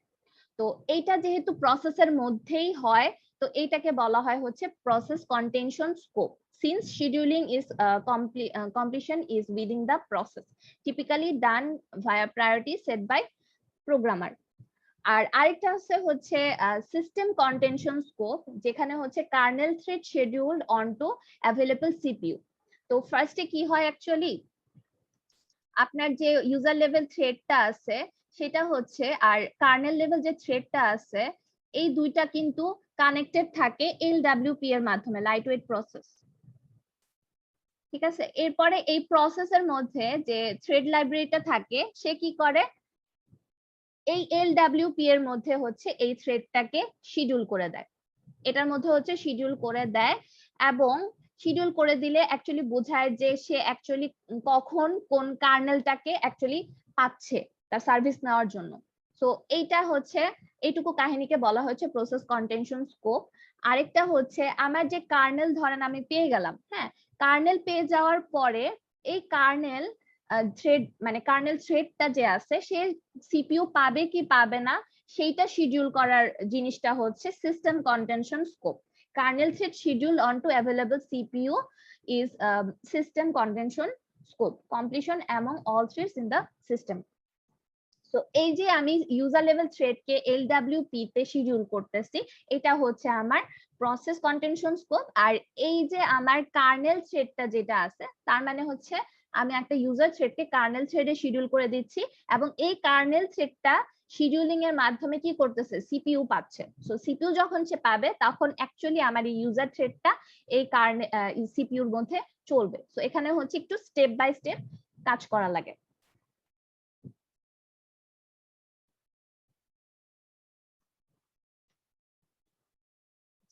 এখন যদি সামনে যাই, এখন আসতেছে হচ্ছে মাল্টি প্রসেসর শিডিউলিং। সো আমরা এতক্ষণ যে শিডিউলিং গুলা দেখছি, যে অ্যালগোরিদম গুলো সিমুলেট করে দেখলাম, তো এগুলা ছিল হচ্ছে একটা সিঙ্গেল প্রসেসরের জন্য। তো একটা সিঙ্গেল সিপিইউর জন্য কিন্তু আমরা এই কাজগুলা করছি, আমরা ধরে নিছি আমাদের একটা সিঙ্গেল প্রসেসরের আছে বা একটা সিঙ্গেল সিপিইউ আছে। এখন বলছে যে সিপিইউ শিডিউলিং এর সময় যদি আমার মাল্টিপল প্রসেসর থাকে, তখন আমার জন্য কিন্তু জিনিসগুলো মেইনটেইন করাটা আরো বেশি ডিফিকাল্ট হয়ে যায়। এখন বলছে multiprocess may be any one of the following architecture. So multiple process হচ্ছে এই বিভিন্ন আর্কিটেকচারের মতো হতে পারে, আমরা হচ্ছে একটু দেখব। তো ফার্স্টে যেটা বলছে যে সিমেট্রিক মাল্টি প্রসেসিং, এসএমপি, এটা একটু মনে রাখবেন, সিমেট্রিক মাল্টি প্রসেসিং এটা কি জিনিস, is where each processor is self scheduling। ঠিক আছে, তার মানে কি প্রত্যেকটা প্রসেসরের হচ্ছে আলাদা আলাদা শিডিউলিং অ্যালগোরিদম থাকে, সেটা হচ্ছে সিমেট্রিক মাল্টি প্রসেসিং। আমরা কি বুঝতে পারতেছি, মানে প্রত্যেকটা প্রসেসরের, যেমন এখানে দেখেন কোর 1 কোর n পর্যন্ত দেখানো হয়েছে, এখানে প্রত্যেকটা প্রসেসরের একটা নির্দিষ্ট শিডিউলিং অ্যালগোরিদম থাকে।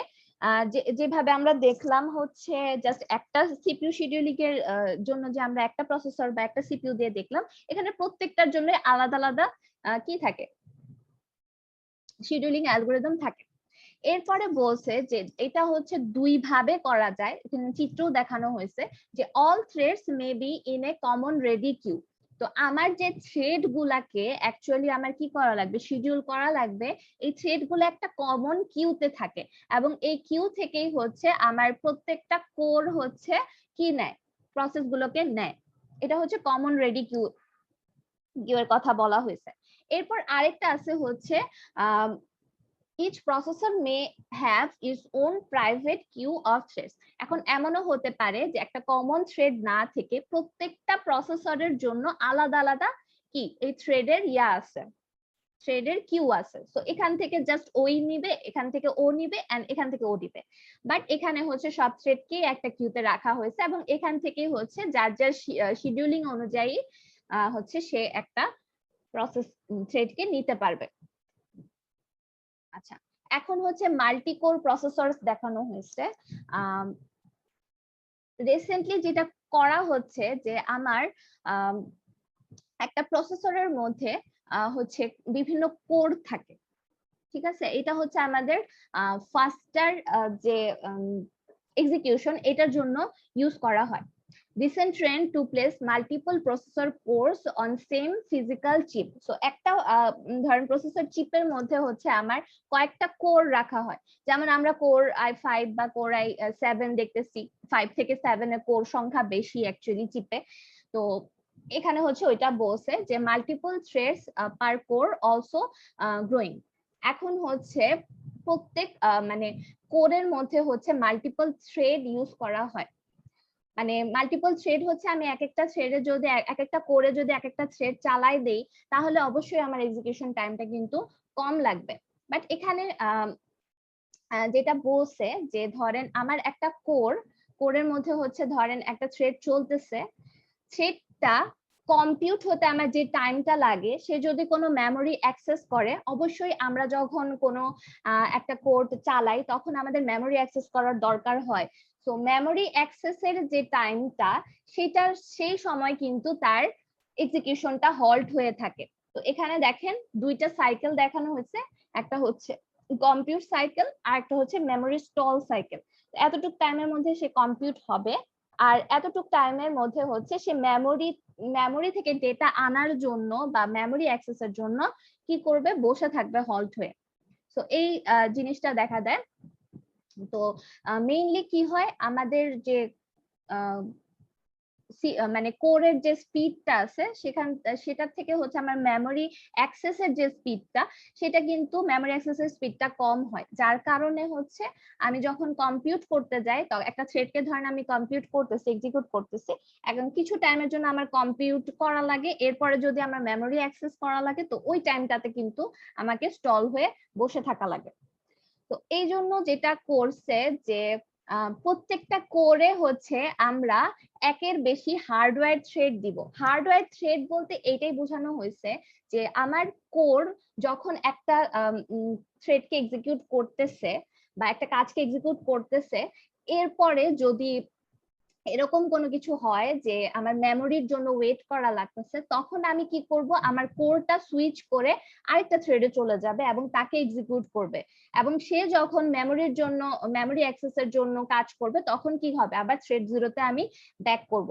এইভাবে হচ্ছে জিনিসটা চলতে থাকে। তো এটা হচ্ছে multi threaded multi core system.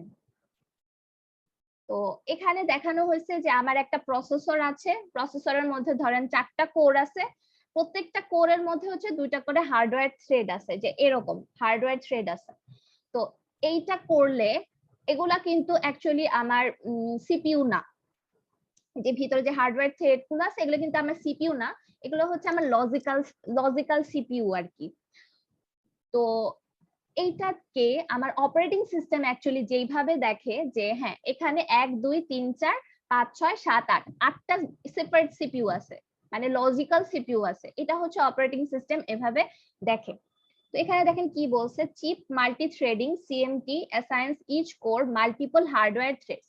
তো আমরা একটা কোরের মধ্যে কি করি, মাল্টিপল হার্ডওয়্যার থ্রেড হচ্ছে অ্যাসাইন করতে পারি, যে একটা থ্রেড এর কাজ যখন আমি করব তখন যদি কোনো মেমোরির অ্যাক্সেস হয়, যেমন কোনো মেমোরি অ্যাক্সেস করার দরকার হয়, তো ওই টাইমটাতে আমি কি করব, একটা থ্রেডকে এক্সিকিউট করব। আচ্ছা, তো ইন্টেলে এটাকে অ্যাকচুয়ালি হাইপার থ্রেডিং বলা হয়, তার মানে একটা কোরের মধ্যে হচ্ছে আমরা একের অধিক হার্ডওয়্যার থ্রেডকে আনতে পারি, তো যেটা হচ্ছে সিমultaneous মাল্টি থ্রেডিং নামেও পরিচিত।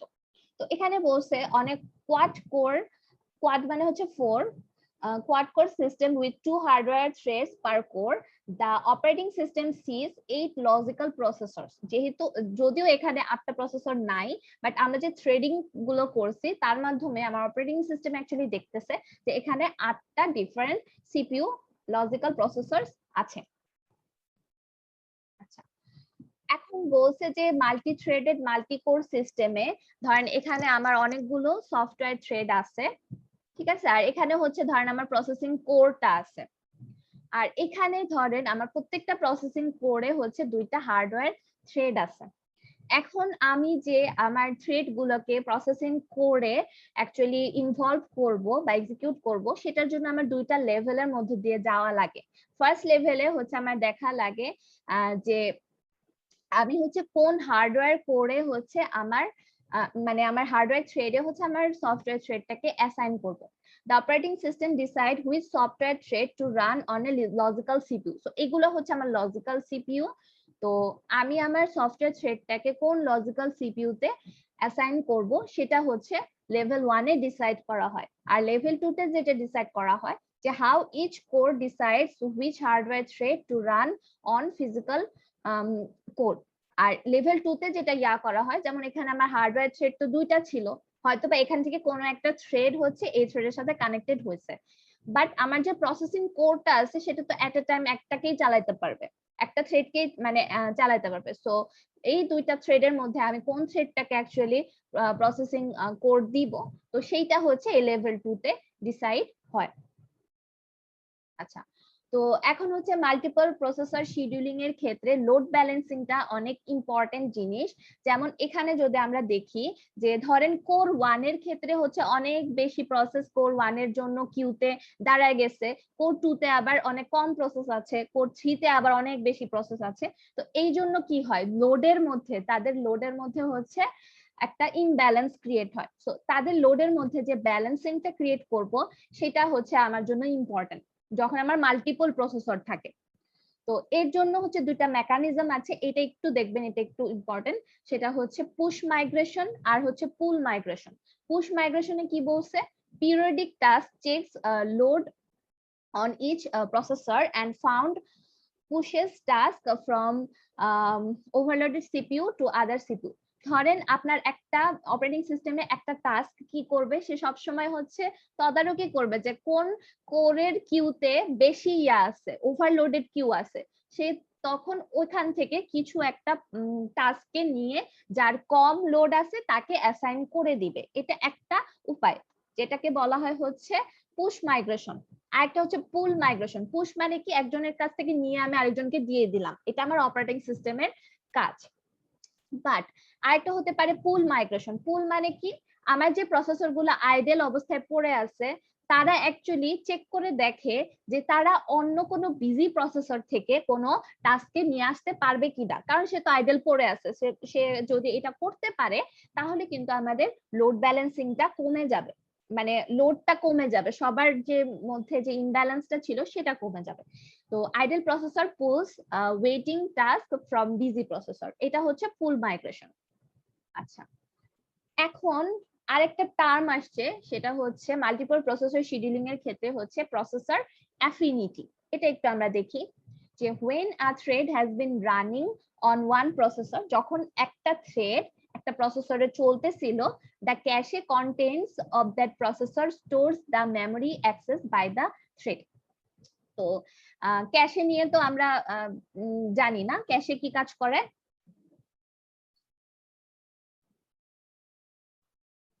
হ্যালো হ্যালো, শোনা যাচ্ছে আমাকে? জি ম্যাম। আচ্ছা, এই যে ক্যাশের কনসেপ্টটা হচ্ছে আমরা চ্যাপ্টার 1 এ দেখছিলাম, এই ক্যাশেটা একটু আপনারা ভালো মতো দেখবেন, ঠিক আছে? এটা হচ্ছে ইম্পর্টেন্ট একটা টপিক। আমি আবারও বলি, ক্যাশেটা আপনারা দেখবেন চ্যাপ্টার 1 এ যে আমরা দেখছিলাম, ওটা একটু বই থেকে সুন্দর করে পড়ে নেবেন। আচ্ছা, সো ক্যাশে কি ফ্রিকোয়েন্টলি ইউজড যে জিনিসগুলো আমরা থাকে সেগুলাকে আমরা ক্যাশের মধ্যে রেখে দেই, যাতে আমরা ধরেন কোন একটা মেমোরি আমরা অ্যাক্সেস করতেছি বারবার, তো ওইটাকে যদি আমি ক্যাশেতে রেখে দেই তাহলে কি হবে, আমি কিন্তু আমার মেইন মেমোরিতে আর যা মানে আমার ধরেন ডিস্কে আছে ওই অ্যাড্রেসটা বা ওই ভ্যালুটা আমার ডিস্কে আছে, তো ডিস্কে বারবার যদি আমি করতে যাই, কমিউনিকেট করতে যাই, আমার কিন্তু অনেক বেশি টাইম লাগবে। আর ক্যাশে হচ্ছে ফাস্টার টাইমে হচ্ছে আমরা কি করতে পারি, জিনিসগুলোকে অ্যাক্সেস করতে পারি। সো যেই জিনিসগুলো আমি ফ্রিকোয়েন্টলি ইউজ করব বা কিছুক্ষণ আগেই ইউজ করছি সেগুলো কিন্তু আমি ক্যাশে রেখে দিব, এটা হচ্ছে অনেক ফাস্ট হয়, মেমোরি অ্যাক্সেসটা অনেক ফাস্ট হয় যদি আমরা ক্যাশ থেকে করি। সো এই জিনিসটা ইম্পর্টেন্ট। এক্সামের পার্সপেক্টিভ থেকেও ইম্পর্টেন্ট, আপনারা ওই জায়গা থেকে এটা পড়ে নেবেন ভালো মতো। আচ্ছা, এরপর হচ্ছে when a thread has been running on one processor, the cache contents of that processor stores the memory access by the thread. So একটা প্রসেসরে যখন একটা থ্রেড চলতে থাকে একটা সিপিইউতে, তখন ওই থ্রেডের যে মেমোরি অ্যাক্সেস গুলো ছিল সেগুলা হচ্ছে প্রসেসরের যে ক্যাশ থাকে সেখানে স্টোর করে রাখা হয়। We refer to this as a thread having affinity for a processor. তার মানে কি, থ্রেডের যে মেমোরি সে অ্যাক্সেস যেগুলা করছে সেগুলো আমরা কই রেখে দিচ্ছি, এই প্রসেসরের ইয়াতে রেখে দিচ্ছি, প্রসেসরের মেমোরিতে রেখে দিচ্ছি। তার মানে কি, আমার প্রসেসর অ্যাকচুয়ালি ওই থ্রেডটাকে বা ওই থ্রেডের সব ইনফরমেশন অ্যাকচুয়ালি জানে। সো এই জিনিসটাকে বলা হচ্ছে প্রসেসর অ্যাফিনিটি। আচ্ছা, load balancing may affect processor affinity as a thread may be moved from one processor to another processor to balance load. আচ্ছা, তো এখানে যেটা আমি একটু আগে বলছি যে যখন বেশি লোড থাকে, ধরেন এই প্রসেসরের কোরে T1 T2 T3 T4 চলতেছিল, এর অনেক বেশি লোড হয়ে গেছে, বাট এই T0 এর সাথে কিন্তু কোর 0 অ্যাফিনিটি আছে। তার মানে কি, হয়তোবা কিছু টাইমের জন্য T0 হচ্ছে কোর 0 তে এক্সিকিউট হয়েছে এবং সে যে মেমোরি গুলো অ্যাক্সেস করছে বা এই ইনফরমেশন গুলো কিন্তু কোর 0 এর ক্যাশের মধ্যে, ক্যাশ মেমোরির মধ্যে আছে। বাট আমরা যেহেতু দেখতেছি যে এর অনেক বেশি লোড হয়ে গেছে, তখন আমাদের পুশ মাইগ্রেশনের মাধ্যমে হয়তো বা আমার অপারেটিং সিস্টেম কি করলো, একটা থ্রেডকে, ধরেন এই T0 থ্রেডকে নিয়েই হচ্ছে এই কোর n এর মধ্যে দিয়ে দিল, দিয়ে তো দিতেই পারে।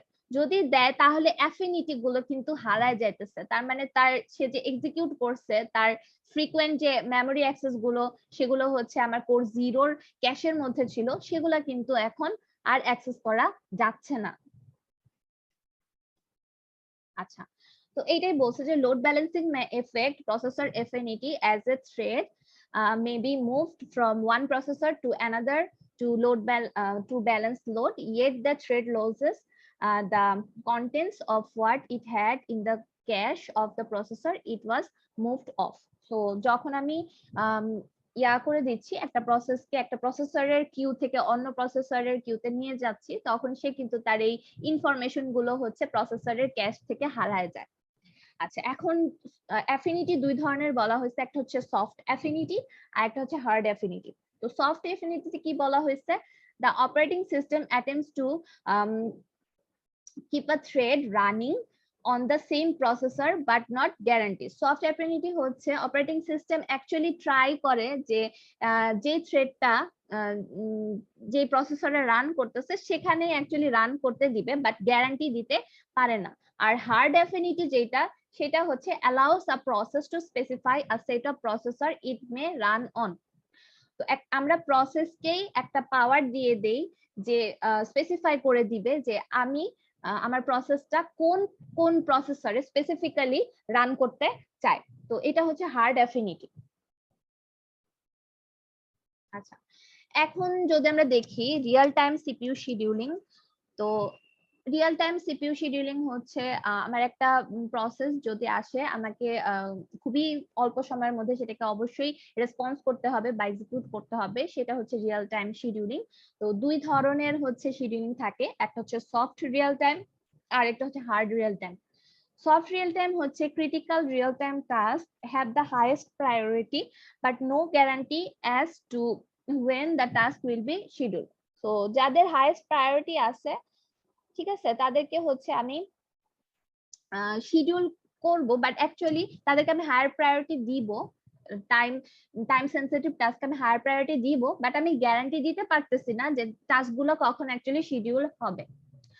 আচ্ছা, আর হার্ড টাইম সিস্টেম যেটা, সেটা হচ্ছে task must be serviced by deadline.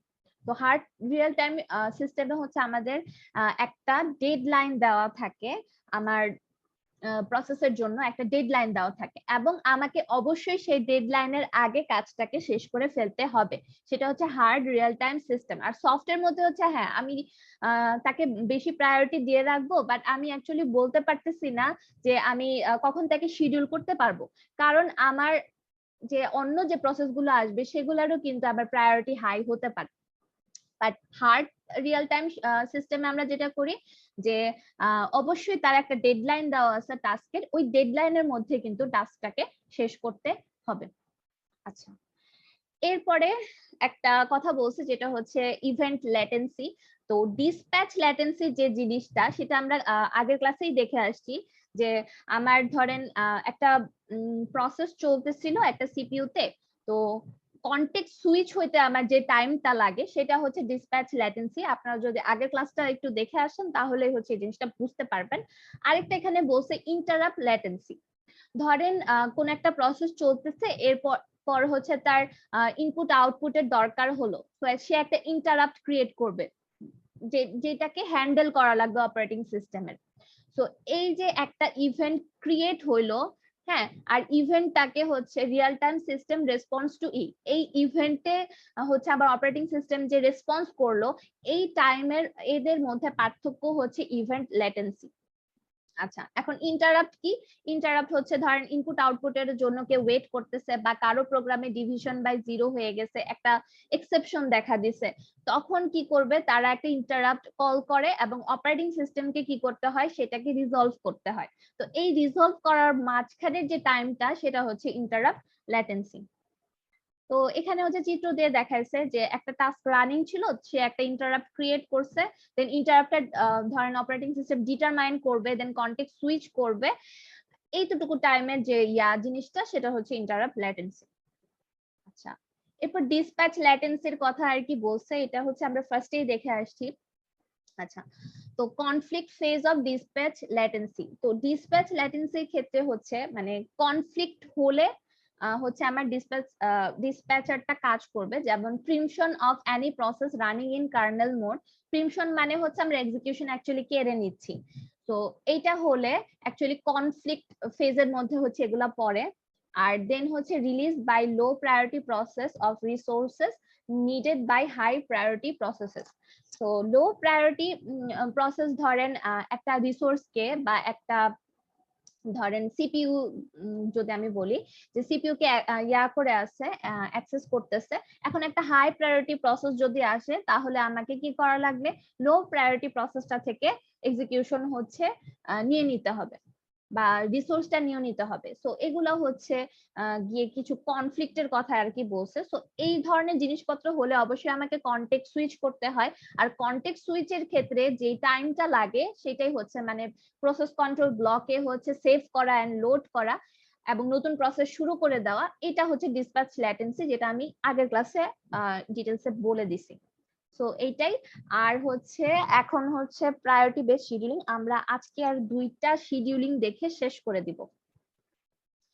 তো এখন রিয়েল টাইম শিডিউলিং এর ক্ষেত্রে যে হার্ড টাইম শিডিউলিং গুলা ছিল, সেখানে আমি বলছিলাম যে প্রত্যেকটা প্রসেসের জন্য হচ্ছে একটা করে ডেডলাইন থাকবে। এই জিনিসটা হচ্ছে একটু বুঝার জিনিস, একটু ভালো করে আমরা যদি বুঝি যে প্রত্যেকটা প্রসেসের হচ্ছে একটা করে ডেডলাইন থাকবে, এবং এখানে অ্যাকচুয়ালি বলা হয়েছে যে প্রসেস হ্যাভ নিউ ক্যারেক্টারিস্টিক, যেটা হচ্ছে পিরিয়ডিক ওয়ান্স। পিরিয়ডিক মানে কি, সে হচ্ছে একটা নির্দিষ্ট পিরিয়ড পর পর হচ্ছে অ্যারাইভ করতেছে, ঠিক আছে, একটা নির্দিষ্ট পিরিয়ড পর পর একটা নির্দিষ্ট টাইমের জন্য তাকে এক্সিকিউট করতে হবে, সেটা হচ্ছে এখানে প্রসেসের নতুন ক্যারেক্টারিস্টিক আসছে। এখন হচ্ছে হ্যাজ প্রসেসিং টাইম টি, তার মানে তাকে টি পিরিয়ডের মধ্যে টি টাইম পর্যন্ত হচ্ছে তাকে এক্সিকিউট করতে হবে এবং তার একটা ডেডলাইন আছে ডি। তো এখানে একটা রিলেশন বলছে যে 0 থেকে টি, তার থেকে বড় হচ্ছে ডি, তার থেকে বড় হচ্ছে পি। সো এখানে দেখেন, এখানে ধরেন এই যে পি পিরিয়ড পর পর হচ্ছে একটা টাস্ককে নতুন করে শুরু করতে হয়, ঠিক আছে, এটা দেখাইছে। সো এটা হচ্ছে তার ডেডলাইন, এতটুকু ডেডলাইনের মধ্যে অবশ্যই তাকে শেষ করতে হবে। আর এতটুকু হচ্ছে তার এক্সিকিউশন টাইম, মানে আমি যখন থেকে শুরু করি না কেন টি টাইমটা হচ্ছে এক্সিকিউশনের জন্য লাগবে। আর রেট অফ পিরিয়ডিক টাস্ক যেটা, সেটা বলা হয়েছে হচ্ছে 1/p। আচ্ছা, তো এই জিনিসটা হচ্ছে একটু মজার আছে, আমরা সবাই একটু পার্টিসিপেট করব।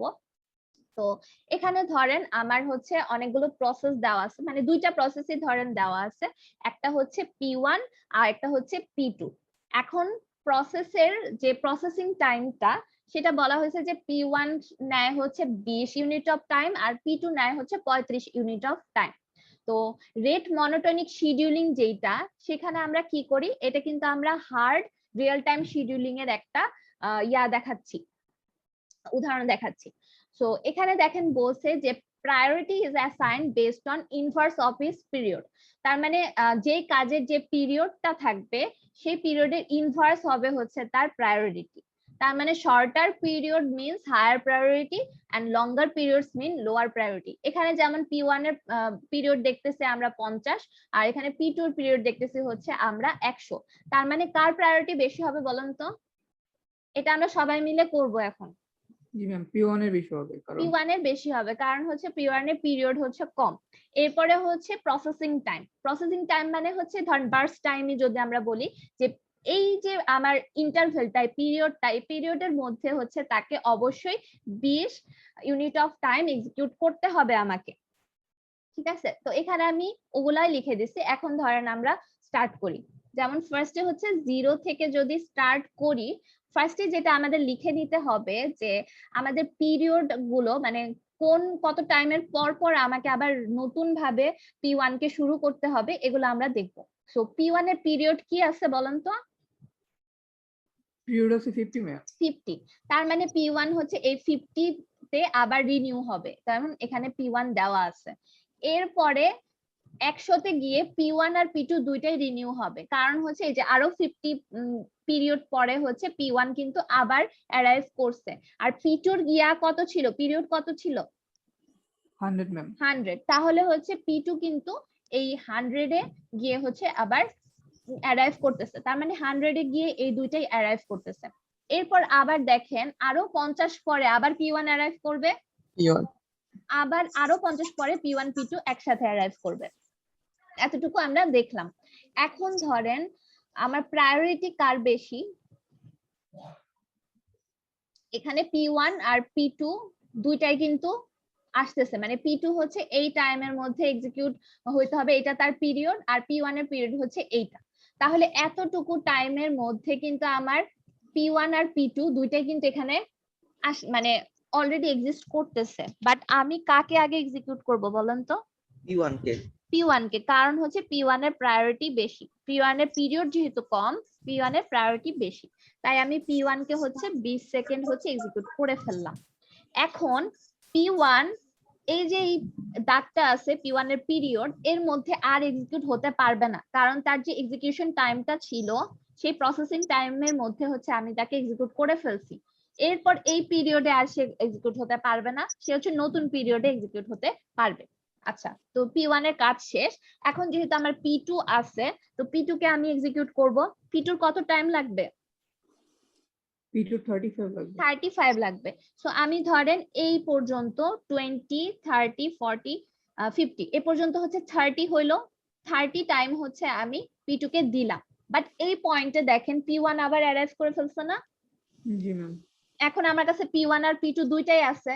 এখন কি আমি আর P2 কে কন্টিনিউ করতে পারবো নাকি আমাকে P1 কেই চালাতে হবে?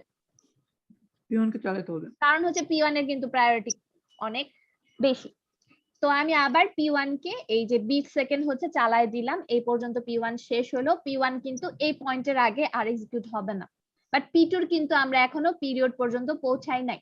আর P2 আমার কত টাইম বাকি আছে? 5 টাইম বাকি আছে। সো এই যে দেখেন এখানে হচ্ছে এই 5 টাইম হচ্ছে P2 কে আমি চালাইলাম। সিমিলার ওয়েতে হচ্ছে এই জিনিসটা চলতে থাকবে, পিরিয়ডিক্যালি চলতে থাকবে। সো এইটা হচ্ছে রেট মনোটোনিক শিডিউলিং। বুঝতে পারছি এই জিনিসটা? জি ম্যাম। আচ্ছা, আচ্ছা ম্যাম, জি বলুন। স্যার জিনিসটা কি এরকম যে প্রত্যেক 50 পর পর একটা P1 আসবে, আবার প্রত্যেক 100 পর পর একটা P2 আসবে, এরকম? হ্যাঁ, এরকম বলতে কি যে আমার P1 যে প্রসেসটা আসবে না, অ্যাকচুয়ালি P1 যে প্রসেসটা সেটাকে আমার এই পিরিয়ডিক ওয়েতে আর কি এক্সিকিউট করা লাগবে। ধরেন প্রথম পিরিয়ডে 10 সেকেন্ড যদি এক্সিকিউট করা লাগে, তাহলে সেকেন্ড পিরিয়ডে আবার 10 সেকেন্ড এক্সিকিউট করা লাগবে, থার্ড পিরিয়ডে আবার 10 সেকেন্ড এক্সিকিউট করা লাগবে। বুঝতে পারছেন? পিরিয়ডিক্যালি এক্সিকিউট করা লাগবে। বুঝা গেছে? ও না আমি ভাবছিলাম কি মানে এই পিরিয়ড বলতে বুঝাইছে যে প্রত্যেক 50 টাইম পর পর, এই যে এখান থেকে 0 to 50 একটা P1 অ্যারাইভ হয়েছে, তারপরে আবার 50 to 100 তারপরে একটা P1 অ্যারাইভ হয়েছে, তারপরে 100 to P1 কিন্তু সেম, 150। P1 কিন্তু সেম, সে হচ্ছে এই যে 50 টাইম পরে, হ্যাঁ এই এটা হচ্ছে তার পিরিয়ড। সো এই পিরিয়ড পর পর সে তাকে আবার আমাকে চালাইতে হবে। আচ্ছা এই আচ্ছা। পিরিয়ড পরে প্রত্যেক পিরিয়ডে তাকে কিন্তু এক্সিকিউশন টাইম পর্যন্ত চালাইতেই হবে, এবং এই টাইম পর পর হচ্ছে আমাকে আবার চালাইতে হবে, আবার চালাতে হবে। বুঝতে পারছেন? জি ম্যাম বুঝতে পারছি। আচ্ছা, এরপরে আমরা যেটা দেখব সেটা হচ্ছে আর্লিয়েস্ট ডেডলাইন ফার্স্ট, এবং আজকে হচ্ছে আমরা এই পর্যন্তই দেখব। সো এটাও হচ্ছে আমরা একটু দেখা ট্রাই করি। সো আর্লিয়েস্ট ডেডলাইন ফার্স্টে যেটা আছে যে priorities are assigned according to deadline. So এখানে আমরা বুঝতে পারতেছি প্রায়োরিটি এখন আমার পিরিয়ডের উপর ডিপেন্ড করবে না, প্রায়োরিটি আমার ডেডলাইনের উপর ডিপেন্ড করবে যে আমার ডেডলাইনটা কি। The earlier the deadline, the higher the priority. The later the deadline, the lower the priority. এখন আমরা হচ্ছে এই জিনিসটা একটু দেখার ট্রাই করি। তো এখানে অ্যাকচুয়ালি বুঝে নেওয়া হয়েছে যে, ধরে নেওয়া হয়েছে যে আমার যে পিরিয়ডের লাস্ট টাইমটা থাকবে সেটা হচ্ছে আমার ডেডলাইন। ঠিক আছে, তাহলে P1 এর ডেডলাইন হচ্ছে 50, P2 ডেডলাইন হচ্ছে 80। তো আর প্রসেসিং টাইম হচ্ছে ধরেন দুইটার দেওয়া আছে। এখন আমাকে যেটা করতে হবে, আমাকে দেখা লাগবে যে কার ডেডলাইন ফার্স্টে আছে, তাকে আগে এক্সিকিউট করা লাগবে। সো আমরা একটু করি, ধরেন 0-তে আসলাম, ঠিক আছে 0-তে আসলাম, এটা হচ্ছে P1 এর ডেডলাইন, এটা হচ্ছে P2 এর ডেডলাইন। কার ডেডলাইন ফার্স্টে আছে? P1 এর ডেডলাইন কিন্তু আমার ফার্স্টে আছে। সো আমি P1 কে এক্সিকিউট করে দিব। এই 25 পর্যন্ত হচ্ছে তার এক্সিকিউশন টাইম ছিল এই পিরিয়ডের মধ্যে। সো আমি 25 টাইম পর্যন্ত তাকে এক্সিকিউট করে দিলাম, এটা শেষ হয়ে গেল। আর এখানে যে P1 P2 লিখছি না, এটা হচ্ছে আগের মতোই কিন্তু আসছে। যেমন যদি আমি দেখাই, এই যে আগে যেমন আমরা যে প্রত্যেক পিরিয়ড পর পর হচ্ছে P1 লিখতেছিলাম, প্রত্যেক 50 পর পর, তো ওইভাবে আর কি পরেরটাও লেখা হয়েছে। আচ্ছা আচ্ছা, এটা গেল। যাওয়ার পরে এই মোমেন্টে এসে যেমন এখানে কিন্তু এতটুকুর মধ্যে হচ্ছে P1 আর এক্সিকিউট করবে না, কারণ তার পিরিয়ড দেওয়া ছিল এতটুকু, এবং এই পিরিয়ডের মধ্যে শুধুমাত্র 25 টাইমই তাকে এক্সিকিউট করার জন্য লাগবে। এখন P1 পিরিয়ডটা শেষ হয়ে গেলে আবার সে এক্সিকিউট হওয়ার জন্য আসবে, এর মাঝখানে আর এক্সিকিউট করা লাগবে না। সো আমাদের কাছে এখন P2 আছে। সো P2 কে ধরেন আমি এই পর্যন্ত হচ্ছে চালালাম, কতটুকু চালালাম এ পর্যন্ত? 25। জি ম্যাম। 25 পর্যন্ত চালালাম। এখন এখানে দেখেন, আমরা যদি রেট মনোটোনিক শিডিউলিং করতাম, এই জায়গাটায় যেহেতু P1 আবার অ্যারাইভ করে ফেলছে, P1 এর সেকেন্ড পিরিয়ড শুরু হয়ে গেছে, তাহলে এখানে কি হইতো বলেন তো? আমরা P1 এর প্রায়োরিটি বেশি হয়তো P1 কে দিয়ে দিতাম, কারণ P1 এর পিরিয়ড তো কম, তাই প্রায়োরিটি বেশি। বাট এখানে অ্যাকচুয়ালি আমি দেখতেছি যে কার ডেডলাইন সামনে আছে, কার ডেডলাইন সামনে আছে দেখেন, P2 এর ডেডলাইন কিন্তু সামনে আছে, যে এই টাইমের মধ্যে আমার P2 কে কমপ্লিট করাই লাগবে। এটা হচ্ছে তার পিরিয়ড, এই পিরিয়ডের মধ্যে কমপ্লিট করাই লাগবে। সো আমি ফার্স্টে কি করব, যে না P2 আর 10 সেকেন্ড হচ্ছে বাকি আছে, তো এই 10 সেকেন্ড হচ্ছে আমি P2 কে দিয়ে দিব। সো রেট মনোটোনাসের সাথে এটার কি পার্থক্য বোঝা গেছে? ম্যাম 10 সেকেন্ড বাকি আছে, এটা কিভাবে বুঝবো? এই যে এখানে হচ্ছে আমি বলে দিছি যে P2 প্রত্যেকটা পিরিয়ডে টাইম লাগে হচ্ছে 35, ছিল। এখানে হচ্ছে 25 ছিল, আর কি আর 10 থাকবে 35। হ্যাঁ আচ্ছা, এটা গেল। আর রেট মনোটোনিক শিডিউলিং যদি আমি করতাম, তাহলে এই পয়েন্টে যেহেতু P1 অ্যারাইভ করে ফেলছে, P1 এর পিরিয়ড শুরু হয়ে গেছে, তো P1 আর P2 এর মধ্যে যেহেতু আমার P1 এর প্রায়োরিটি বেশি, আমি কিন্তু এখান থেকে P1 কে শুরু করে দিতাম। বাট এখানে করতেছি না, এখানে দেখতেছি আচ্ছা সামনে কার ডেডলাইন সবার আগে আছে, যার ডেডলাইন সবার আগে আছে আমি তাকেই কিন্তু এক্সিকিউট করতেছি। বুঝতে পারছি এটা? জি ম্যাম বুঝতে পারছি। এরপরে দেখেন, যখন তাকে এক্সিকিউট করে ফেললাম, এরপরে আমি P1 কে এক্সিকিউট করতেছি, কারণ এরপরে ডেডলাইন আছে হচ্ছে P1 এর। সো এটাকে এক্সিকিউট করলাম, কত টাইম এক্সিকিউট করব? 25 টাইম এক্সিকিউট করলাম, ঠিক আছে। এরপরে এক্সিকিউট করার পরে হচ্ছে আমার তো এই পর্যন্ত আর P1 চলবে না, কারণ P1 এর পিরিয়ড তো এর পরে শুরু হবে, আর আমরা তো এই পিরিয়ডের জন্য P1 এর এক্সিকিউট করে ফেলছি। এরপরে আমরা আবার P2 কে স্টার্ট করব।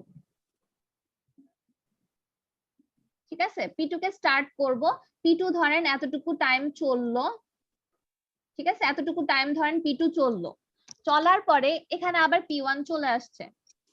ঠিক আছে, এরপরে দেখেন এই পয়েন্টে এসে অ্যাকচুয়ালি আমি দেখব যে এরপরে কার ডেডলাইন ফার্স্টে আছে, এরপর কার ডেডলাইন ফার্স্টে আছে, P1 এর।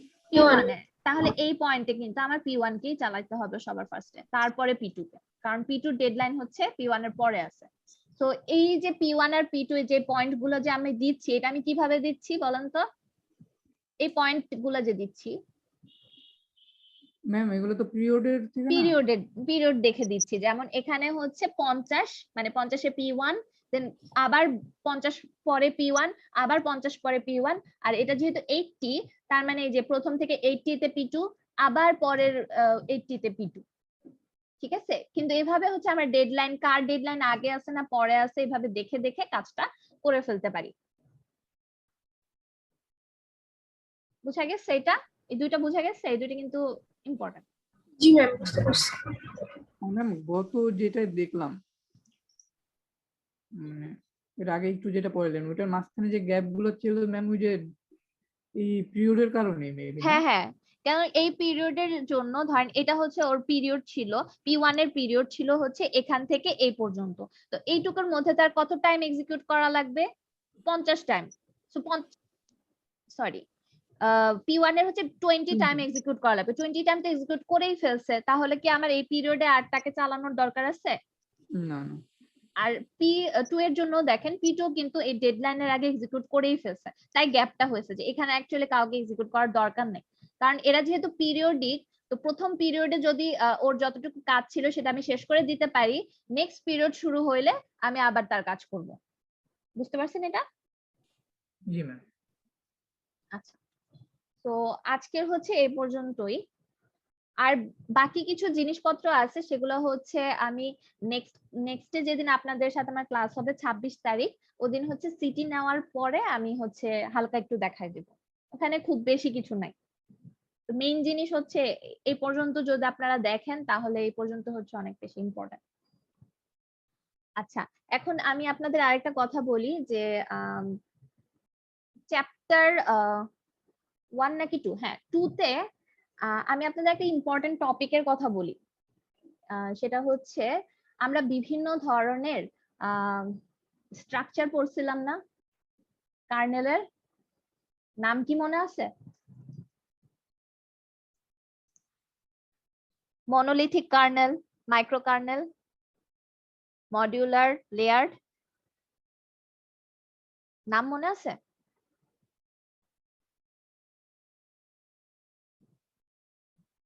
হ্যালো, জাস্ট নামটা মনে আছে কিনা এইটুকু জানতে চাইছি, কি কাজ করে জানতে চাইনি।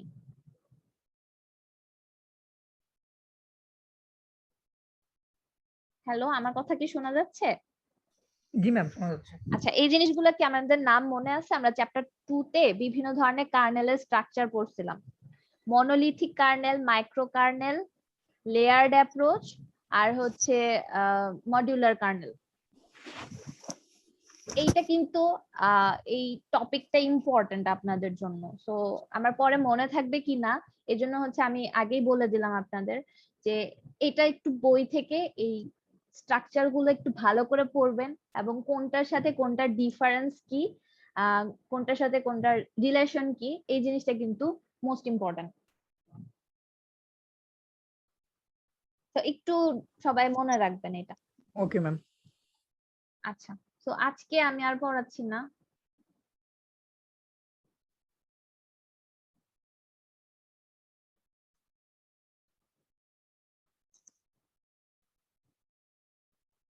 আচ্ছা, আপনাদের সবাই একটু চ্যাটে আইডিটা লিখে দেন। প্রেজেন্ট নিবেন না ম্যাম? আমি ওটা দেখে নিয়ে নিব। আচ্ছা ঠিক আছে, থ্যাংক ইউ।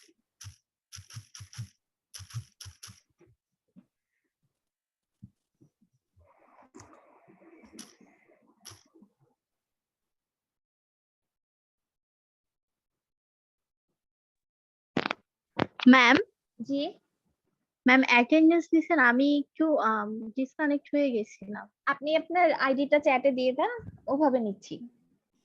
আচ্ছা ম্যাম, তাহলে লিভ নিব। একটু ওয়েট করেন। হ্যালো জি বলেন।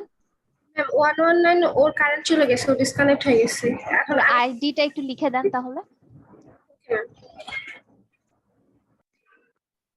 ম্যাম আমরা তো মিডের আগে আর কোনো ক্লাস পাবো না। না না ঈদের পর ঈদের পরে সোজা মিড নাকি হচ্ছে পাবো? আপনাদের, পাচ্ছি না আমরা ক্লাস। ম্যাম মিডের তাইলে সিলেবাস হচ্ছে হচ্ছে 2 গিয়ে আর আমাদের 4। তো মিডের সিলেবাস তো ম্যাম 2 সরি থেকে 4 3 4 ম্যাম সিটি2 সিলেবাস। হ্যাঁ সিটি 2 4 তো সিলেবাস। সিটি 2 ম্যাম, সিটি 2 এর জন্য হ্যাঁ হ্যাঁ বলি আমি নাই ম্যাম, উল্টাপাল্টা মিডের করে জন্য ফেলছি। বলছি। আচ্ছা বলেন, মিডের সিলেবাস 1 থেকে 5। হ্যাঁ ম্যাম, অনেকগুলা চ্যাপ্টার তো ম্যাম, একটু শর্ট সাজেশন দেন, মানে সবার জন্য উপকৃত হয় আর কি। জি ম্যাম। আচ্ছা এটা আমি দিব, কিন্তু হচ্ছে তাহলে আমার আরেকটা জাস্ট ধরেন টপিক গুলা যদি একটু বলে দেন। জি আপনাদের তাহলে ঈদের পরে আমার সাথে একটা সেশন যদি আপনারা রাখেন, ধরেন 10-20 মিনিট 20-30 মিনিটের, তাহলে ওখানে বলে দিলে বেটার হয়। কারণ দেখেন এমনি তো আমার ক্লাস হচ্ছে গিয়ে ঈদের মধ্যে চলে গেছে, তাই না? দুইটা হ্যাঁ ম্যাম। ক্লাস, কিন্তু একটা এক্সট্রা ক্লাস হচ্ছে আমি আজকে নিলাম, আরেকটাটা মনে হচ্ছে না নিতে পারতেছি। তো আপনি একটু আমার সাথে যোগাযোগ ম্যাম করে ওই এর টাইমটা মধ্যে ঠিক করে হচ্ছে, নিন। আচ্ছা ঠিক আছে ম্যাম। আমরা তো 26 তারিখে একটা ক্লাস পাবো, ওটাতে হচ্ছে গিয়ে ম্যাম সিটি তো পুরো ক্লাস লাগে না, বা ওইটাতেও হ্যাঁ ডিসকাস হ্যাঁ করলে করতে পারেন যদি টাইমে হয়। আর আদারওয়াইজ যদি না হয় তাহলে আমি হচ্ছে কি আমি আপনার সাথে কন্ট্যাক্ট করে একটা এক্সট্রা টাইম নিয়ে নিব না। হ্যাঁ ওখানে জাস্ট ধরেন 20 মিনিটের মতো আমরা একটু রিভিউ করে গেলাম যে কি কি টপিক বেশি ইম্পর্টেন্ট আপনাদের জন্য, তো একটু ভালো করে দেখলেন আপনারা। আচ্ছা আমার হচ্ছে এই 5th চ্যাপ্টারে আরো কিছু জিনিস বাকি আছে, ওগুলা হচ্ছে আমি ভাবছিলাম যে আপনাদের এক্সট্রা ক্লাস ম্যাম নিয়ে সিটির পরে হচ্ছে দেখাই দিতাম। আর এরপরও যদি শেষ না হয় বা আপনাদের কোয়েরি থাকে, তাহলে ধরেন আমরা সন্ধ্যার দিকে যদি 20 মিনিট একটু বসে ধরেন বলে দিলাম আপনাদেরকে একটু যে এই এই জিনিসগুলো হচ্ছে আপনারা একটু ভালো করে দেখবেন, তাহলে কিন্তু আই থিংক হয়ে যাবে, তাই না? জি ম্যাম। আচ্ছা ঠিক আছে ম্যাম। হ্যাঁ তাহলে হচ্ছে 3-4 হচ্ছে আমাদের সিটি 3-4 চ্যাপ্টার, একটা হচ্ছে প্রসেস আর একটা হচ্ছে থ্রেড। এটা হচ্ছে আমি হচ্ছে পোস্ট দিয়ে দিব, আর এটা হচ্ছে 26 তারিখে হবে।